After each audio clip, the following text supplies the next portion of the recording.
जो महाराष्ट्रात विलंबित उशिरा जन्म प्रमाणपत्र घोटाळा झाला आहे, त्यात 957 जन्म प्रमाणपत्र हे बेकायदेशीररित्या देण्यात आले, आज सिद्ध झालं आहे। मालेगाव महापालिका, तहसीलदार तसेच इंदिरा गांधी हॉस्पिटल आणि पुणे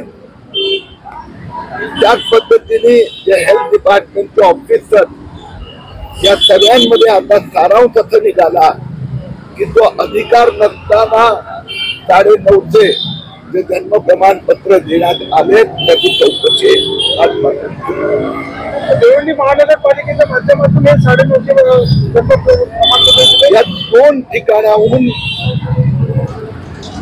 500हून अधिक 550 प्रमाणपत्र हे मालेगाव महापालिकेने दिलेले आहेत आणि 250 हे इंदिरा गांधी हॉस्पिटलने दिले आहेत, ते त्यांना अधिकार नसताना दिले आहेत।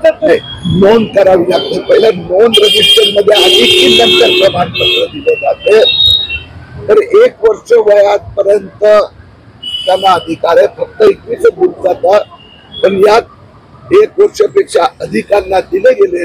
आता त्यांचं वय काय आहे, कुठे आहे, तो इथला होता कुठला होता, अधिकार फक्त न्यायालयाला आहे। या दोघांनी या बाबतीमध्ये तुम्ही तक्रार केली का?